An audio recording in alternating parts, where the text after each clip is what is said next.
He pretended to be blind to test the new maid. He invited her into the bedroom to talk. She caught on and showed up wearing just a towel. He couldn't resist, pulled her toward him, and gave in. Let's go back a week. Enjoy. Jaehyun's office is quiet and stern. He's looking through some paperwork when the door opens without knocking.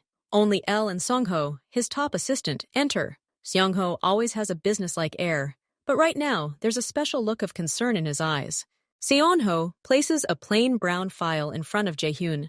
On top lies a color photograph. The picture shows a smiling girl. She has dark skin, a bright smile, and calm, confident eyes. She looks directly into the camera. The new maid, Seonho says evenly. Name's Iris. She's been working here for exactly a week. Jaehyun looks at the photo silently. The girl looks open. He performs his duties flawlessly, Seonho continues. Not a single mistake, not a single unnecessary word. Too flawless. A metallic note creeps into the assistant's voice. Jaehyun puts the photo down. What do you mean, too much? He asks. That means her past is very clean. Too clean for someone seeking a job as a maid in a house like this. Her papers are in order, but her origins are unclear. The references are formal. None of our people have heard of her before. Jaehyun leans back in his chair. He doesn't like rushing to judgment. Do you think it was sent by someone? I don't think you can blindly trust anyone, Seonho replies bluntly. Especially those who have access to your personal belongings and routine. They need to be verified. What test? Jaehyun asks. He doesn't like intrigue within the house, but he understands Sungho's logic. The assistant pauses, choosing his words. His plan is already prepared. You must lose your sight, he says clearly. Suddenly, without hope of recovery, Jaehyun slowly looks up, his face expressionless. Explain. It's simple. We're putting on a little show. We're inviting someone to play the doctor. He'll loudly announce your diagnosis in the office. With the door slightly open, Iris will definitely hear it, and then you begin to live as a blind person. Sungho takes a step forward, placing his hands on the table. People change when they think they're unseen. Inhibitions disappear. A thief will show greed. A spy will show curiosity. If she has bad intentions, she'll inevitably make a mistake. She'll show her true colors. We'll see it. Jaehyun considers the proposal silently. The plan is cruel. It puts him in the humiliating position of being a suspect without evidence. But it's also effective. What if she turns out to be honest? He asks the last question. Then we have nothing to lose.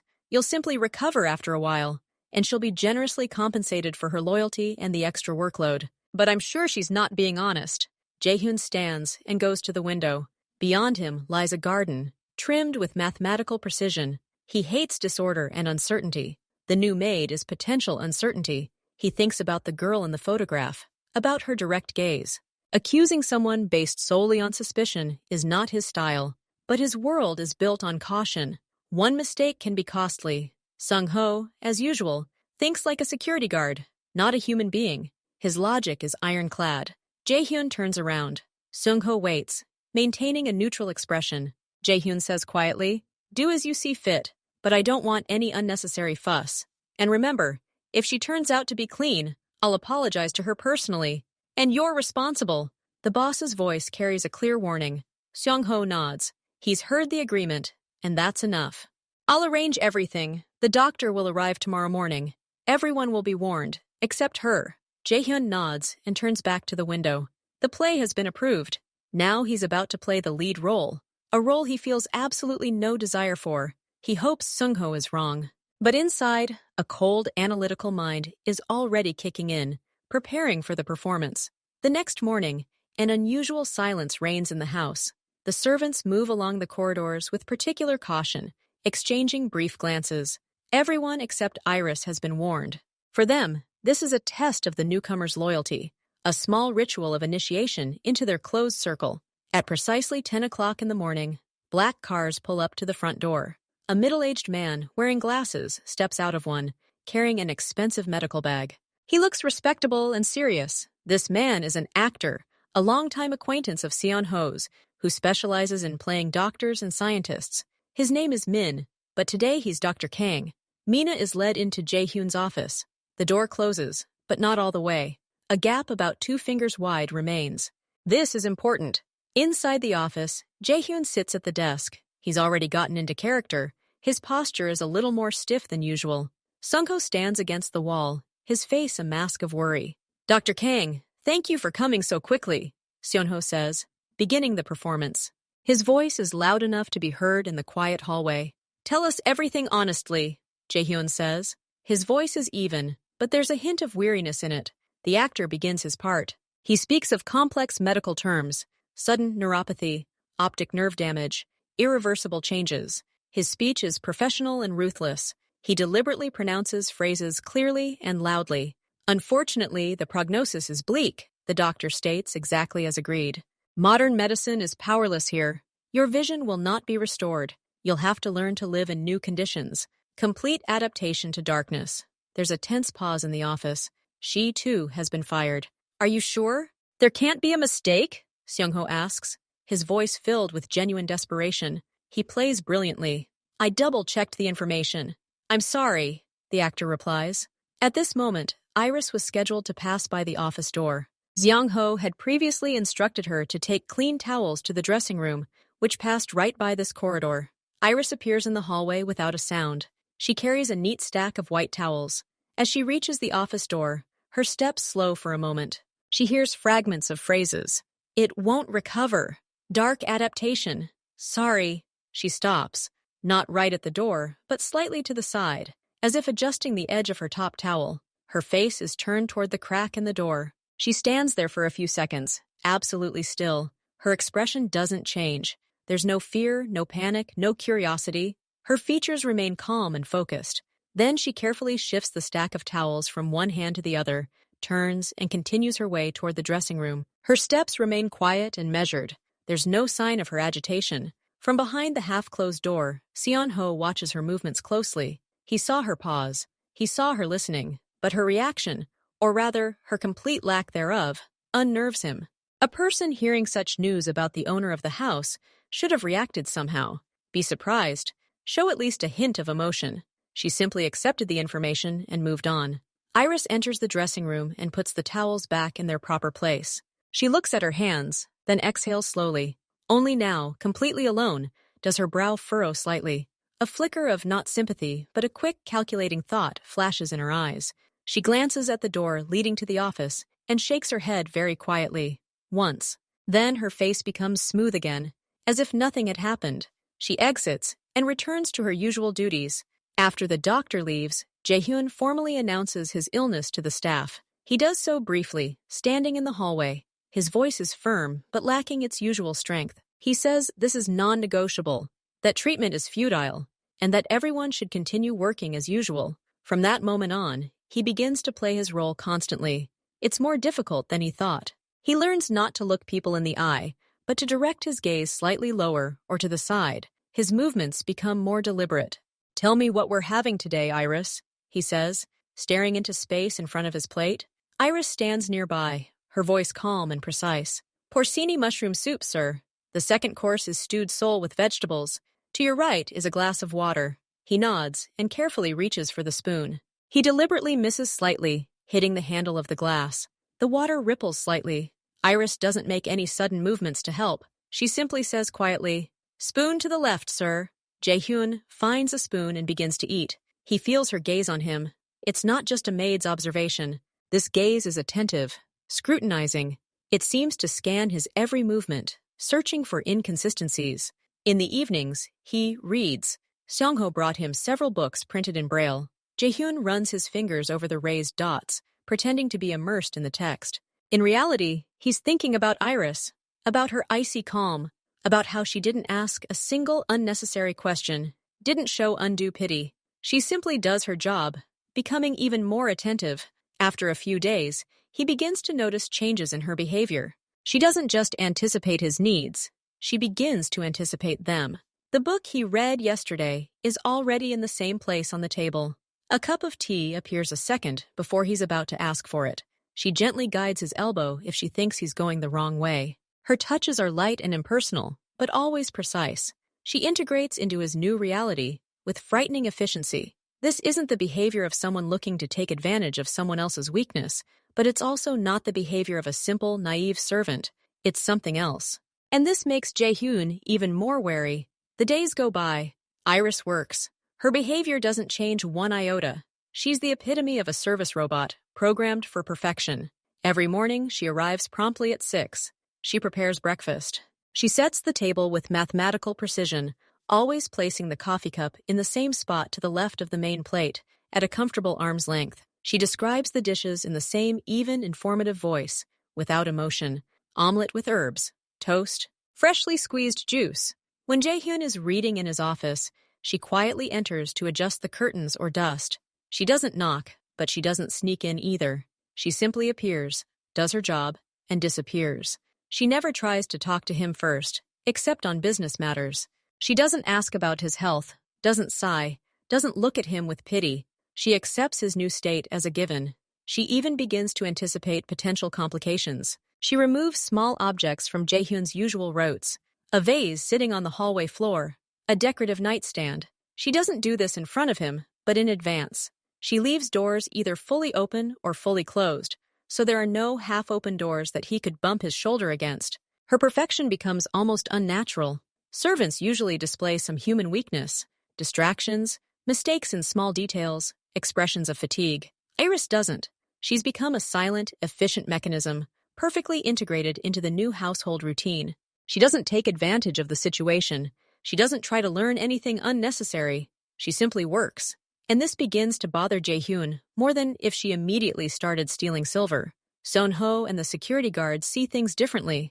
For them, Iris's perfection is just a mask. The mask of a professional, waiting for his moment. Seon-ho reports to Jaehyun regularly. He's standing in the office after Iris has left. She still hasn't made a single wrong move, Seon-ho says. There's no satisfaction in his voice, only suspicion. That's good, Jaehyun replies, looking toward the window. That's bad. It means she's very patient and very dangerous. She's studying your new routes, your daily routine, your habits. She's mapping it out. When she's done, she'll strike. The guards at her posts also discuss her. They see how flawlessly she carries out her duties, and it irritates them. In their world, that doesn't happen. Everyone has their own game, their own interests. A doll, says one of them, the shift supervisor. Too proper, waiting for her master to completely relax. Or working for someone, replies another. Gathering information. The quiet ones are the scariest ones. They begin to subconsciously test her themselves. They set small traps. They place a folder with fake documents in a prominent place in the library. They leave an expensive ring in the living room overnight, supposedly forgotten. They watch. Iris doesn't pick up the folder. She carefully walks around it while cleaning. She notices the ring, picks it up with tweezers, places it on the mantelpiece, and reports it to the butler as a lost object found. Her actions only strengthen their confidence. She's too smart to fall for such trivialities. They are convinced she's expecting something big. Jaehyun continues his role. He's already accustomed to the cautious movements, the blank gaze, but his own observations are beginning to diverge from the team's. One day at breakfast, he pretends to have trouble finding his fork. His hand moves slowly across the tablecloth. Iris, standing at the sideboard, turns. He feels her gaze. He expects her to simply come over silently and straighten his hand, as she did before. But that doesn't happen. He continues to search. From the corner of his eye, he sees that she hasn't moved. She's simply looking, not at his hand, but straight into his face. Then Iris says softly, "The fork is on your left, sir," and turns away to refill the pitcher. But for Jaehyun, those 3 seconds changed everything. It was the look of an equal, the look of someone who suspects something. This wasn't the look of a maid trying to deceive. This was the look of a player who noticed something odd in his partner's behavior. Later, while he's reading in his study, he catches her eye again. She's watering an orchid by the window and watching his hands slowly move across the pages of a braille book. Her eyes are narrowed. It's as if she's comparing the movements of his fingers to what she's seen before. She's searching for falsehood. That evening, Jaehyun is alone. He thinks about her perfection, about her strange, searching gaze. He remembers how she stopped at the door on the day of the diagnosis, without a single emotion, not a natural reaction to unexpected, tragic news. It was the reaction of someone who heard important information and immediately began to analyze it. The first crack appeared, not in her behavior, but in his confidence. He was no longer sure he was testing a simple servant. He began to suspect he was testing someone far more complex, and that someone might now be testing him. The quiet shift change gives Iris time to think. She washes dishes in the perfect kitchen, her hands working automatically. Her thoughts return to that day outside the office. To the doctor's words, to Seonho's reaction, to the days that followed. Something didn't add up. She'd heard stories, not from the newspapers, but from whispered conversations in the hallways of other wealthy buildings where she'd worked before. Stories of devious checks, of traps for new people, of unusual ways to find out if someone could be trusted. Her previous owner, an elderly woman from a wealthy family, liked to say, "Trust is a luxury tested by strange methods." She didn't pay it any mind then. Now the phrase came back to her. She begins to analyze. The doctor spoke loudly, almost deliberately. The diagnosis was announced quickly and decisively, without a hint of further testing. Sungho, usually so reserved, displayed an almost theatrical despair that day. Jaehyun himself took the news too calmly. He resigned himself too quickly. He fit into the role too seamlessly. She recalls his movements. They are careful, but they lack the muscle memory that truly blind people develop. He never trips over a threshold he hasn't seen. His hand always finds the doorknob on the first try if he thinks he's unobserved. He doesn't turn his head toward sounds the way the visually impaired do. Iris places the last plate on the draining board. She dries her hands. Her expression is focused. She decides to take a closer look, not like a servant, but like someone trapped. She wants to make sure. If this is a test, she will behave impeccably. But if this is an act, she will find a way to prove it. First, she needs to gather more data. The next morning, Iris changes tactics. She has the day off, but she doesn't leave the house. Instead, she waits. She knows the routine. At 10 in the morning, Jaehyun usually descends from his chambers to the winter garden. He does so slowly, feeling out the space. Iris gets ready. She takes a dress out of her suitcase.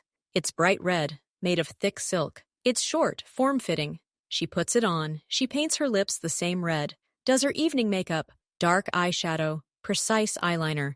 She puts on high black shoes. She looks at herself in the mirror. She looks like she's going to an expensive nightclub, not the kitchen.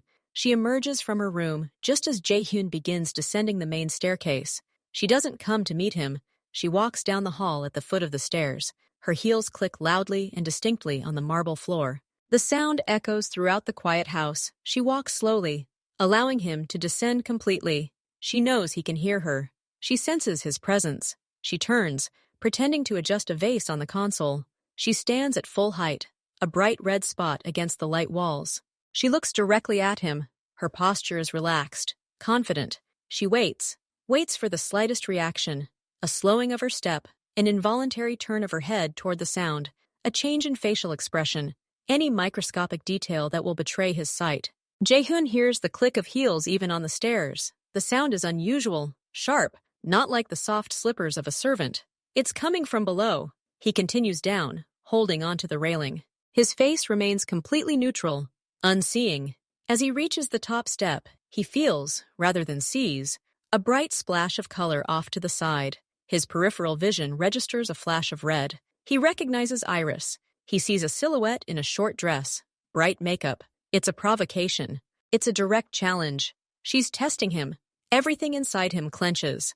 Every cell in his body demands he turn his head, examine her, appreciate her audacity. But his control is ironclad. He pretends to listen to a sound that has already faded. He tilts his head slightly, as if trying to locate the source, then shrugs, as if brushing it off. His gaze is fixed somewhere beyond her left shoulder. He doesn't blink, doesn't linger on her for even a millisecond. He takes a step toward the winter garden, following his usual route. He passes her at a distance of 3 meters. He shows no interest. He doesn't ask who's there. He doesn't comment on the unusual clicking of heels or the maid's decidedly festive appearance on a work morning. She has begun her game, and she has proven smarter than he expected. She is not trying to steal. She is trying to expose him.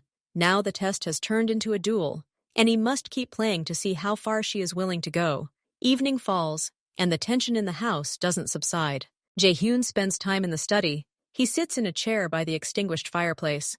A braille book lies on his lap. His fingers are motionless. He thinks about the scene from this morning, about the red dress. She's checking him out. That's clear. He hears the quiet creak of a floorboard in the hallway.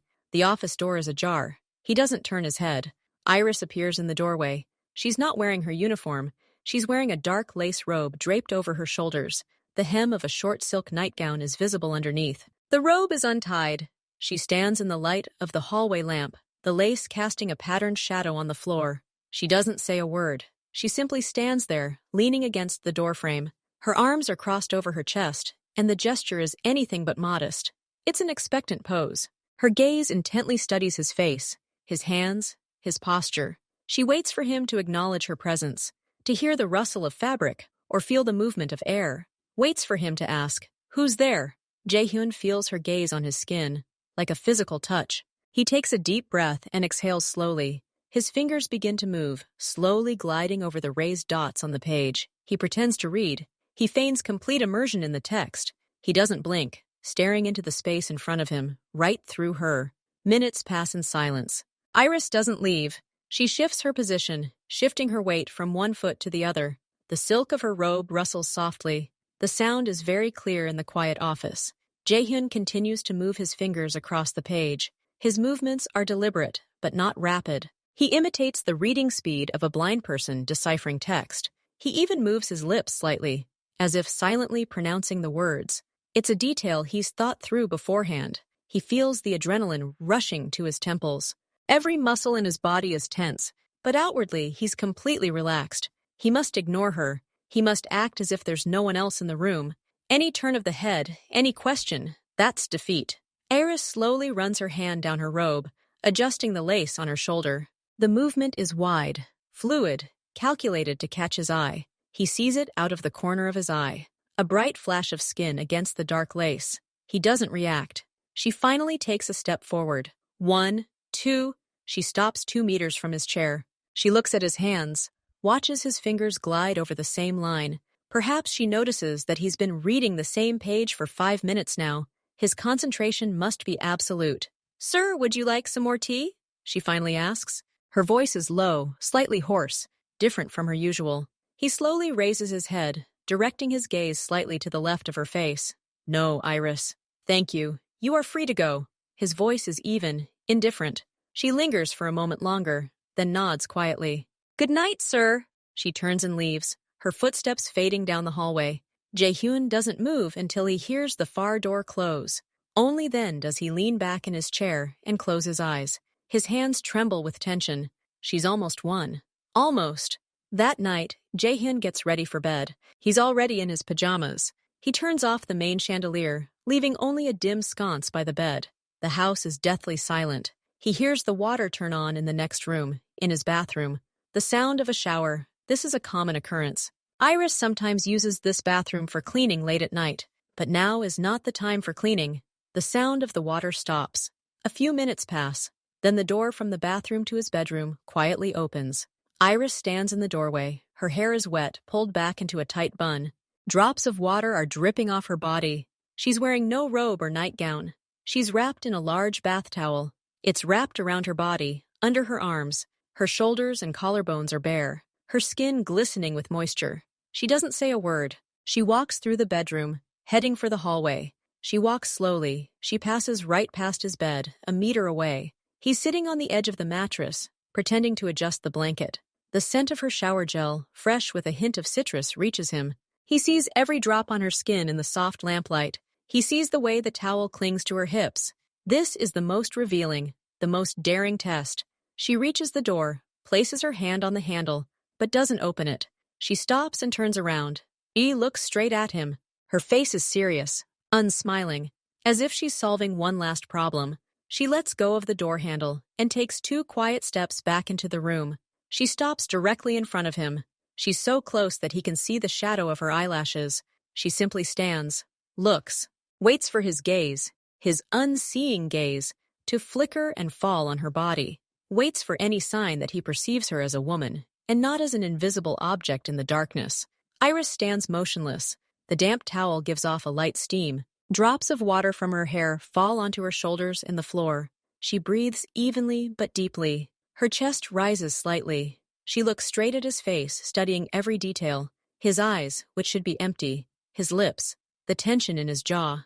Jaehyun feels the heat from her body. He makes the face of someone who senses a presence, but cannot identify it. "Who's there?" he asks, his voice calm, almost bored. He doesn't change his position. He doesn't move away. He shows neither fear nor interest. Iris doesn't answer. She leans a little closer. Her face is now centimeters away. His. She looks straight into his eyes. trying to catch the slightest movement of his pupils, the slightest glimmer of awareness. She sees her reflection in his dark eyes. Does he see her? He doesn't blink. His breathing remains even, though his heartbeat is so loud he can almost hear it. He can smell her skin, mixed with the scent of soap. It's torture. 10 seconds pass. 20. She's still standing so close. Jaehyun pretends to think the room is empty. He slowly turns away from her, toward the empty side of the bed, and adjusts the pillow. The movement says, "I imagined it. I'm alone!" Iris watches this. It's not anger that flashes in her eyes, but cold determination. She understands that mere presence isn't enough. He's too in control. His game is flawless. To break down such a defense, she needs a shock. She needs an action that no man can ignore if he sees her, especially a man so clearly provoked. She straightens up. Her face becomes focused, as if weighing all the risks. This step will cross all boundaries between servant and master. This is the point of no return. If she's wrong, she'll be thrown out on the street immediately. But if she's right, then she's won this duel. She makes a decision. Her hypothesis must be confirmed. She is tired of this game. Iris takes the final decisive step. She kneels on the edge of the bed. The mattress sags under her weight. She moves slowly but surely. She brings her face close to his. Jaehyun freezes. He sees her features fill his entire field of vision. Her damp hair, her eyes full of challenge and intelligence, her lips tinted only with gloss. He feels the warmth of her skin. Their breath now mingles, just a centimeter between them. He feels the light puff of air on his lips as she exhales. She stops. She doesn't kiss him. She freezes in this space where there is no longer any personal distance. This is an ultimatum. Any movement now is a confession. If he sees her, he won't be able to bear it. He will either pull away or give in. Jaehyun feels his control crumbling. His mind screams at him to keep playing, to push her away, to pretend to be startled by her sudden touch. But his body, his instincts, his masculine nature rebel against this lie. She's too close. She's won space. She's won silence. She's won his attention. And now she demands the truth. He looks into her eyes from a centimeter away, and he sees in them not seduction, but triumphant, sharp intellect. She doesn't want him. She wants proof. This is the final blow to his defense. His patience is wearing thin. It doesn't end. It explodes. His hand, which had been lying on the blanket, shoots up with lightning speed. It doesn't search, doesn't hesitate. It grabs Iris's wrist with force. His fingers close tightly, almost painfully. At the same moment, his other arm wraps around her waist through the towel. He pulls her sharply, almost roughly, toward him, knocking her from her precarious kneeling position. Iris doesn't have time to scream. She falls on top of him, her body pressed against his chest. The towel falls to the ground. Her wet hair brushes his neck, but there's no fear on her face, pressed against his shoulder. A wide, silent, victorious smile blossoms there. Her hypothesis was confirmed. She was right. He'd seen her all these days. Jaehyun doesn't let go. He holds her, feeling his own mask crumble along with her towel. He hears her quiet giggle right next to his ear. "Then I wasn't wrong," she whispers, and her voice sounds not of triumph, but of deep satisfaction. "You see? You've always seen. All conventions, all roles, boss and maid, inspector and suspect, collapse in that second. They are no longer actors in a play. They are simply a man and a woman in a quiet bedroom, where a long and complex game has just concluded." Jaehyun tilts his head and finds her lips. It's not a gentle kiss. It's a harsh, demanding statement, a kiss that seals the deal. It says without words, "You win. You've found me. Now be with me." Iris responds with equal force. There's no submission in her response. There's acceptance and a challenge of her own. Her hands release, and her fingers dig into his shoulders, not to push him away, but to pull him closer. The rest of the night passes without words, without explanations. Everything that needed to be said has already been said with their bodies. The passion that had been building up over the days of lies, tension, and silent duel bursts forth. It sweeps away the last vestiges of formality. He no longer pretends to be blind. She no longer pretends to be an indifferent servant.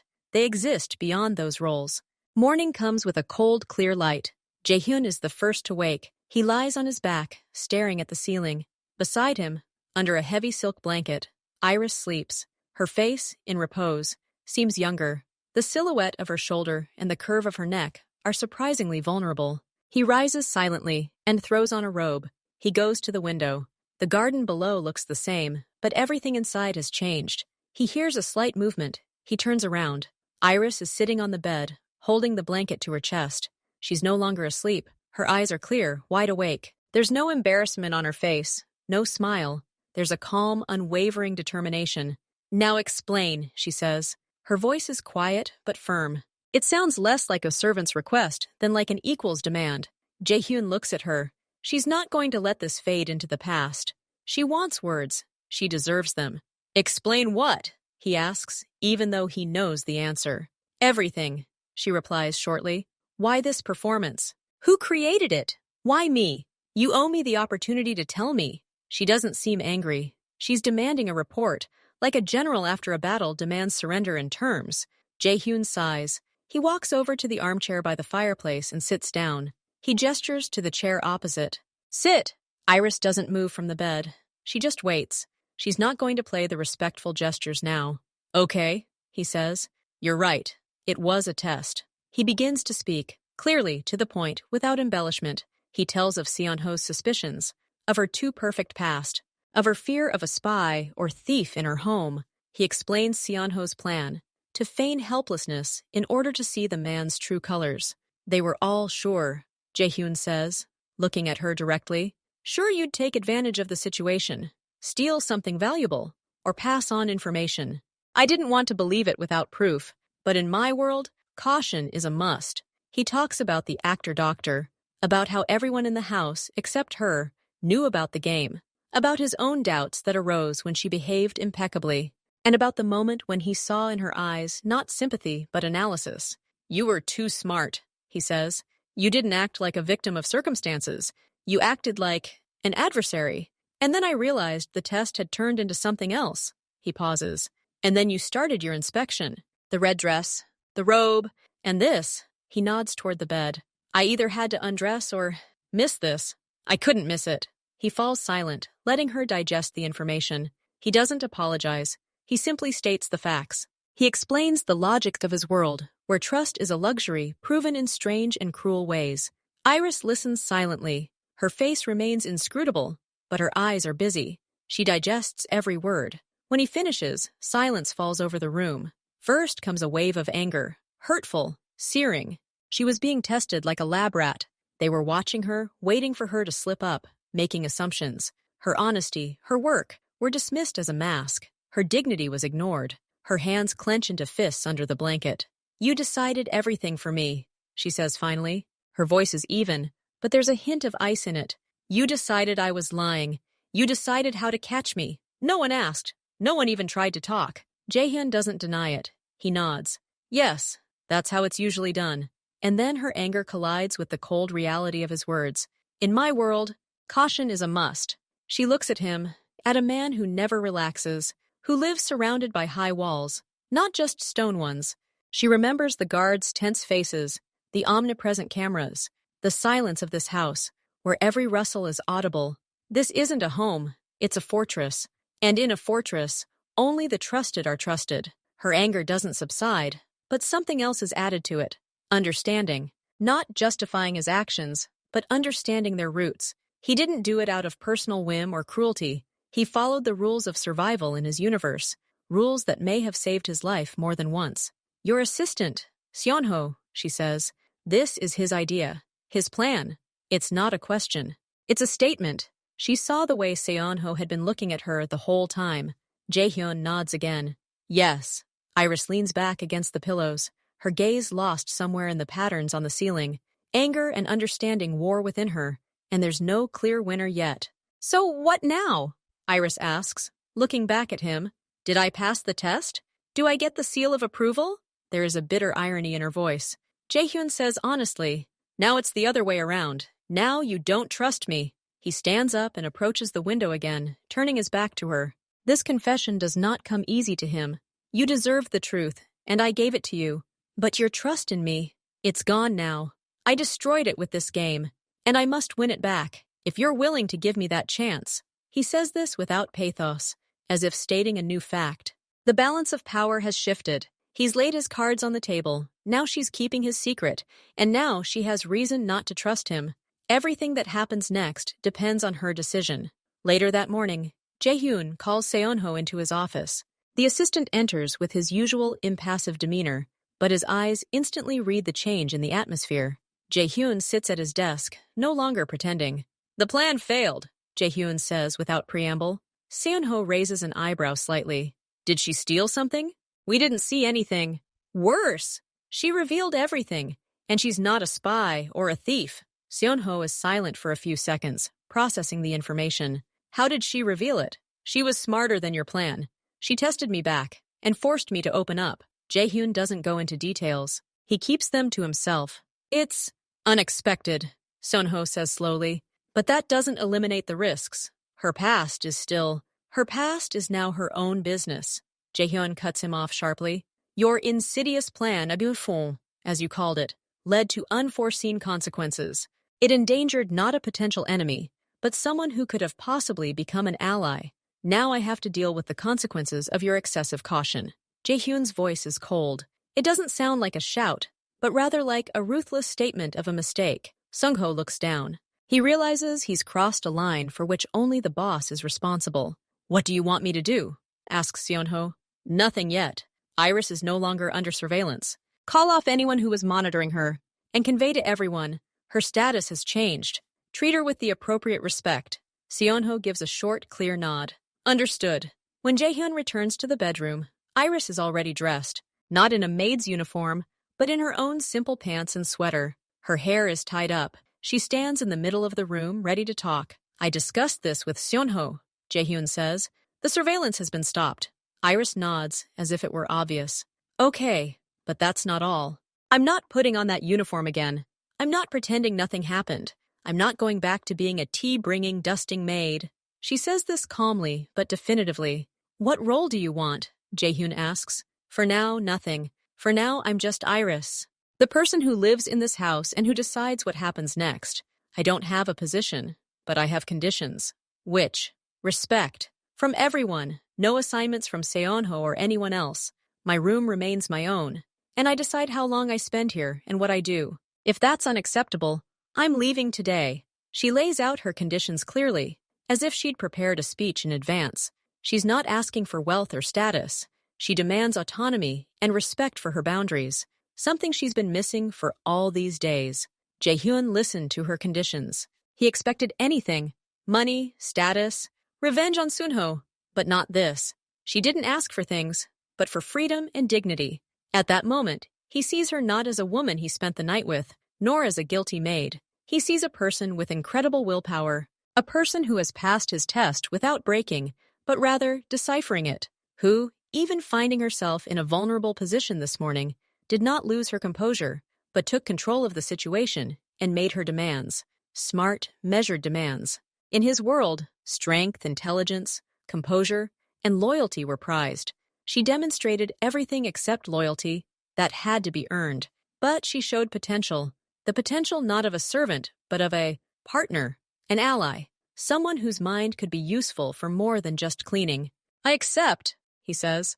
"You are Iris, a guest in this house, with all the rights of a guest. No one will give you orders." He pauses, looking at her. "But I hope you'll want to stay, not as a servant, but as someone whose opinion might be of interest to me." This was his reciprocal condition. Not an order, but an invitation. An invitation to his world with different rights. Now the test was two-way. A couple of days later, they were having breakfast together, not in the dining room, but on a small terrace overlooking the garden.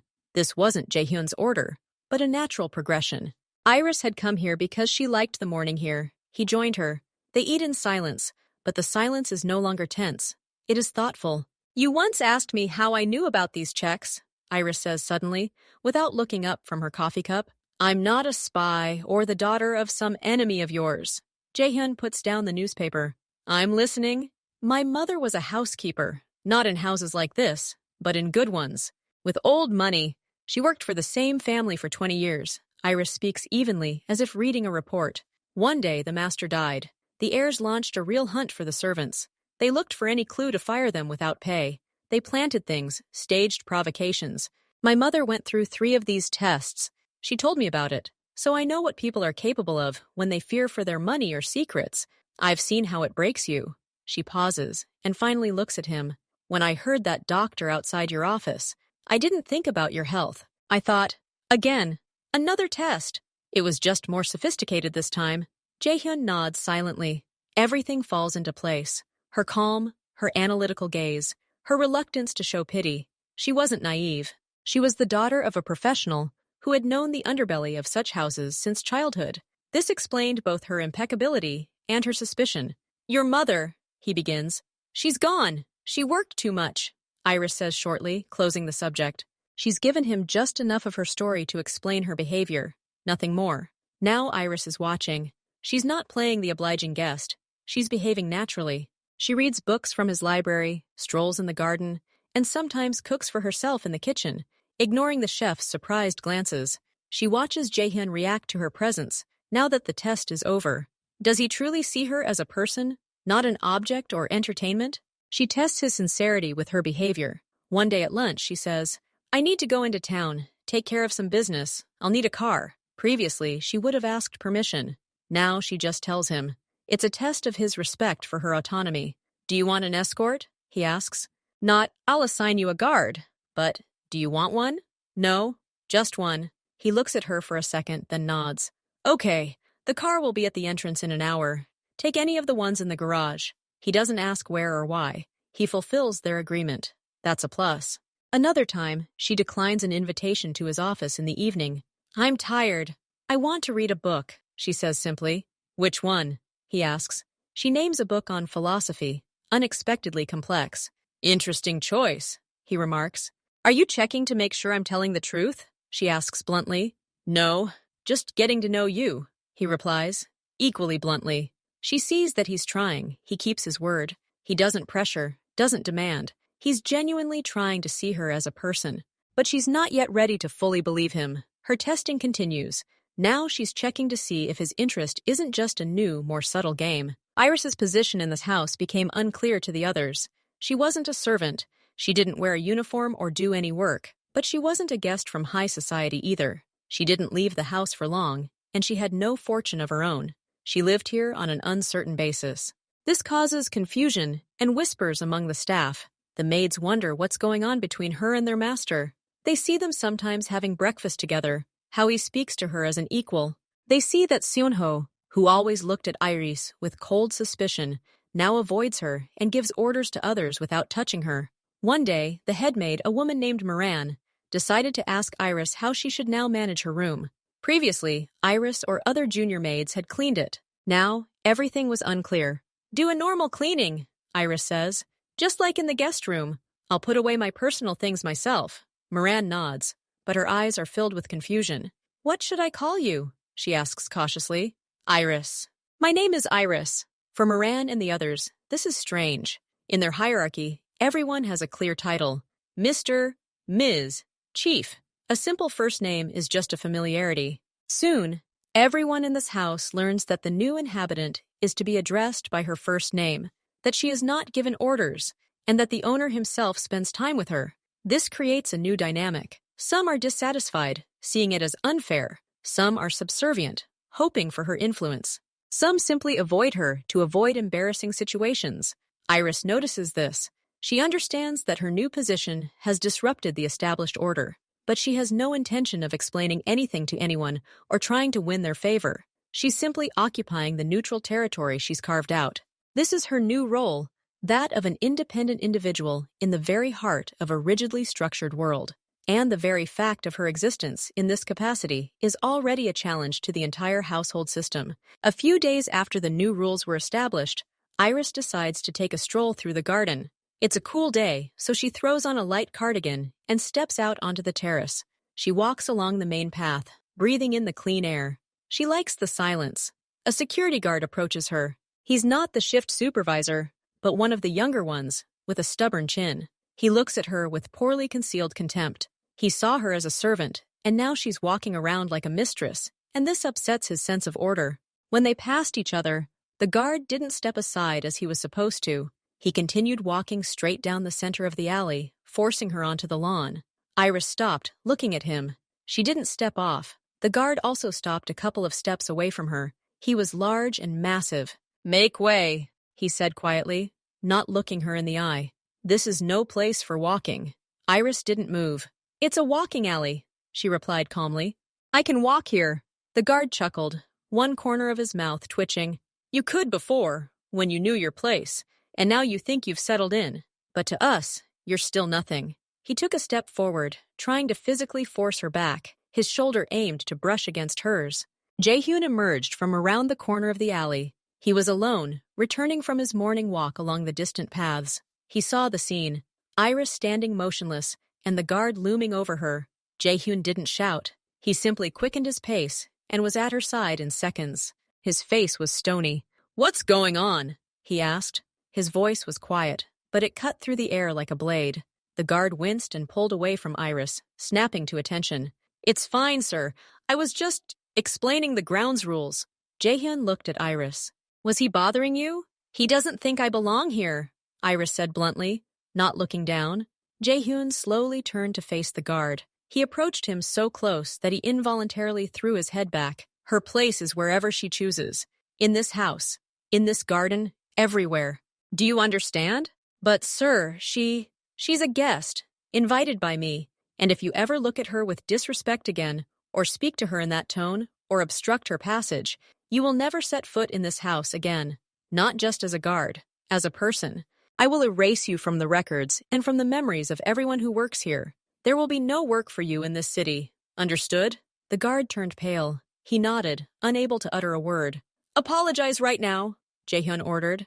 The guard turned to Iris, his face contorted with humiliation. Sorry, he managed to say. Iris nodded silently. That was enough. Go away, and tell everyone on your shift what I just said. Word for word, Jaehyun said. The guard left quickly, almost running. Jaehyun turned to Iris, his expression still strained. It won't happen again. Thank you, she said. Not for defending her, but for doing so immediately and publicly. He didn't just resolve the conflict. He clearly defined her new status for everyone. It was an important step. That evening, Jaehyun gathers his closest circle in his office.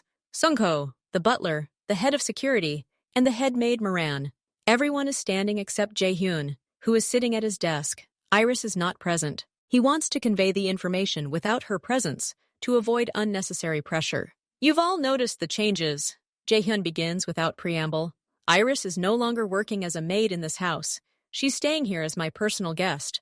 For an indefinite period of time. He pauses, letting the words sink in. The faces of those gathered remain neutral, but confusion hangs in the air. This means the following. She has no official duties. She takes no orders from anyone, including me. Her room is treated as a guest room. She has access to all common areas. She is addressed by name. She is treated with respect.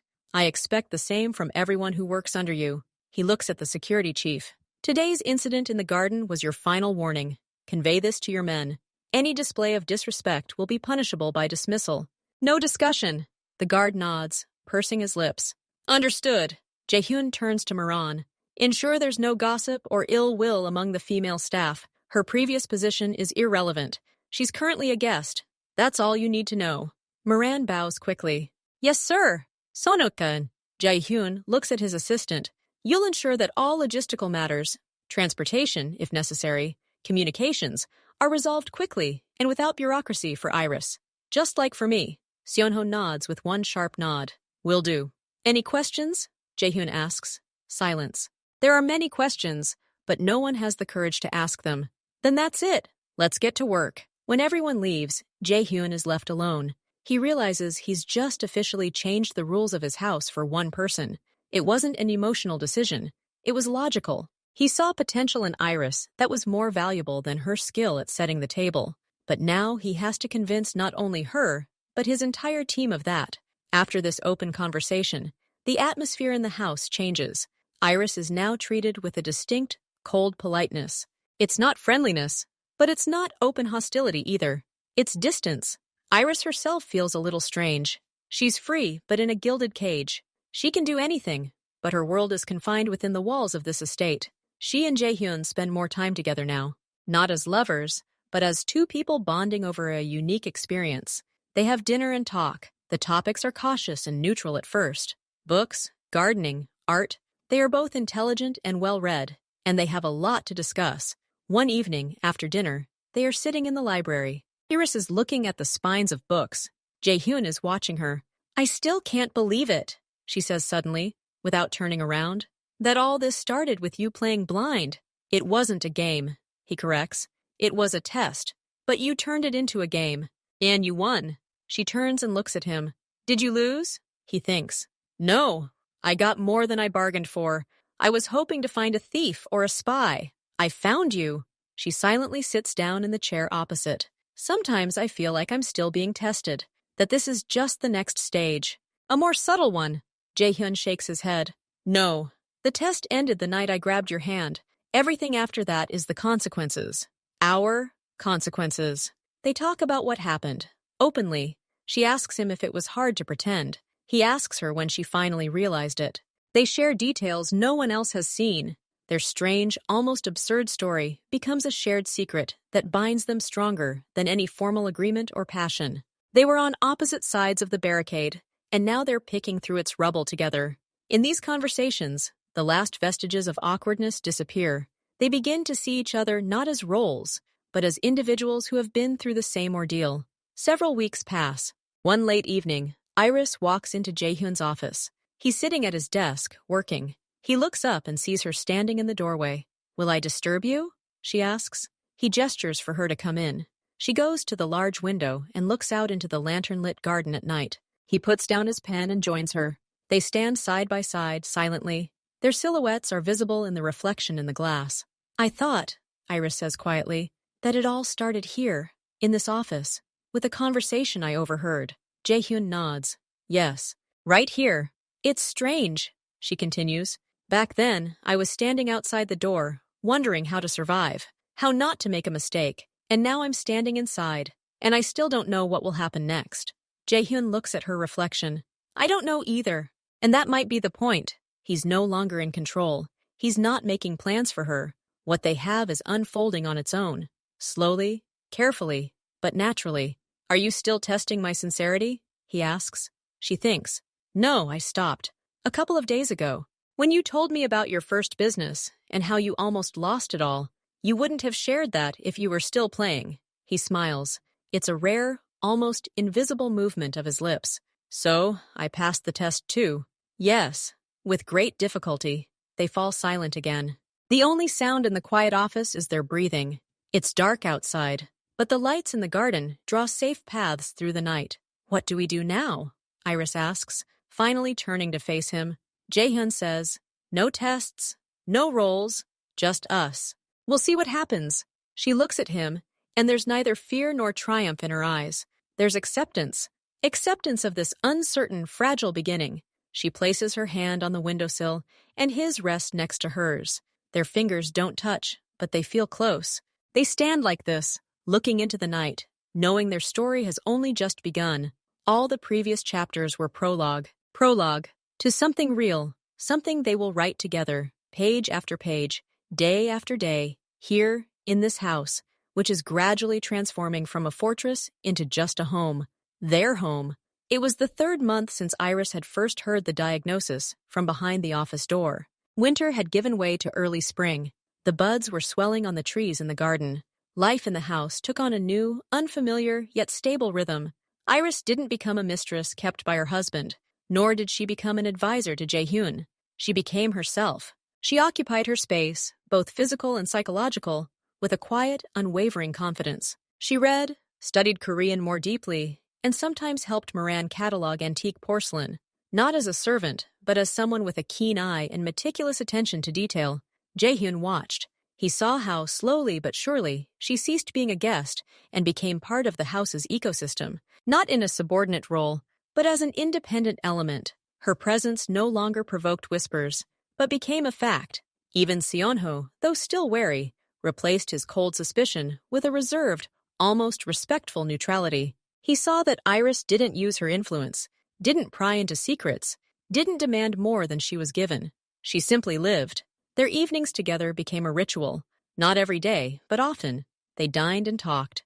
The topics deepened. She talked about her childhood, about her mother, about how she taught her to see people's true intentions behind smiles and politeness. He, in turn, began to open the door to a world that demanded constant scrutiny and ruthlessness from him. Not the details of the matter, but its essence. The burden of responsibility. The loneliness at the top. The constant reckoning. One day she asked him directly, "Do you regret that test?" They were sitting in the library. He put the book down. "I regret its form, the cruelty of the plan, but not the result. If not for her, you would have remained to me a perfect faceless servant in Sionho's file. And to you, I would have been just the master of a large house. We would have passed each other by without even noticing. Do you think it was inevitable? No, it was stupidity that turned into luck. Rare luck." There was no romance in his words. It was the harsh truth they had both learned to value above all else. One day, Jaehyun had to leave for a few days. A rare but necessary trip. Before, he would have simply given orders and left. Now, he found Iris into the garden and said, "I'm leaving. I'll be back Thursday." She nodded. "Have a good trip." Nothing more was needed. There were no questions of where or with whom. There were no pleas to be careful. There was simply an acceptance of his world, with its inevitable departures. And when he returned, she greeted him in the hall, not with anxious eyes, but with a calm, "Hello." And in that moment, he realized that he hadn't missed home, but precisely this feeling, a return to something real. Their intimacy had changed too. It was no longer the result of flaming passion or a game of cat and mouse. It had become a safe haven, a place where there was no need to pretend. It was a place of silent understanding, where words were superfluous and touches said everything. "I'm here. I see you. I'm with you." One evening, after one of those quiet, intimate evenings, Iris lay staring at the darkness of the ceiling, feeling Jaehyun's even breathing beside her. "I'm staying," she said quietly into the darkness, not as a request for permission or an announcement. Simply as a fact she had finally accepted. He didn't respond immediately. His hand, resting on the blanket, simply whispered to her and closed a little tighter around her. That was enough. The next morning, everything was as usual. Breakfast, plans for the day. But something in the air had changed. The last shadow of uncertainty had vanished. Iris no longer had to decide whether to stay or go. She stayed, and this choice gave her new strength. She began to venture outside the estate occasionally. Not alone, but not with a horde of security either. With a driver Jaehyun trusted. She went to museums, parks, bookstores. She returned and shared her impressions. She brought a little of the outside world into the house, which for Jaehyun had long since become just a field for business or a source of threats. She showed him an ordinary city, as ordinary people see it. And to his surprise, he began to find it interesting. One day, she asked him to accompany her to a small contemporary photography exhibition. He agreed, surprising himself. They walked through the halls, and she commented on the works, sharing her perspective. No one recognized the taciturn man in the expensive but discreet suit as Kim Jae-hyun. To everyone, they were simply a couple, and there was a special freedom in that. When he returned, he said, "That was interesting." She smiled. "Next time, I'll take you to the best samgyeopsal place in town, but without your cook and without a guard at the door." He chuckled. "Deal." Their life began to weave together from these small, ordinary agreements, from shared breakfasts, from discussions about books, from silent evenings when each was busy with their own work, but in the same space. This was the very new that they sensed the beginning of that moment by the window. 6 months passed. The house was preparing for the rainy season. Iris ordered the light furniture in the garden to be removed and waterproof covers brought out. She did this easily, naturally, and the staff followed her orders as strictly as they would those of Jaehyun or Sungho. Her authority was no longer based on fear or rumors of her special status. It was based on respect. She had invested a part of herself, a part of her care, into this house, and the house responded in kind. In the evening, when the first rain began to pound the roof, they found themselves back in the office. The same one.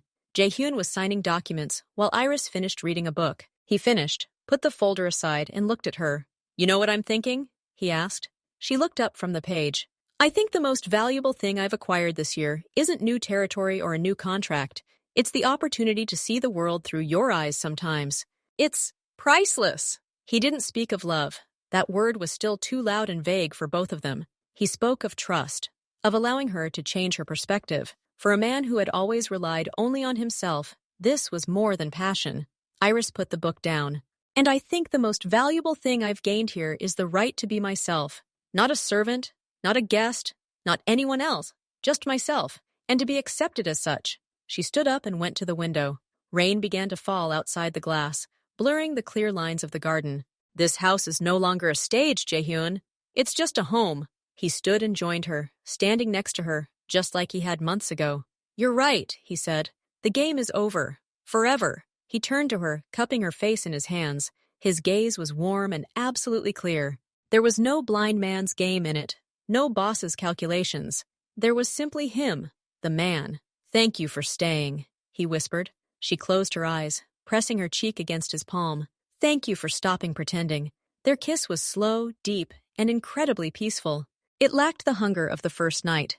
It held an understanding of the long journey they had taken to get here. A journey that began with lies, passed through testing, anger, mistrust, and led them here, to the quiet trust in the office, where a play had once been played out.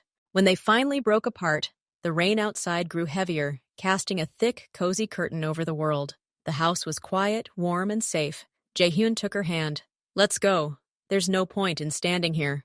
They left the office, turning off the lights. It was no longer a place of intrigue. It was just a room. They walked down the hallway to their rooms, or rather, to their room, hand in hand. No masks, no roles. Two lonely fortresses that had found a bridge to each other. Their story, which began with a cruel test, had found its end. And this end was, in fact, the most ordinary and most genuine beginning, the beginning of a shared life, day after day, without a script,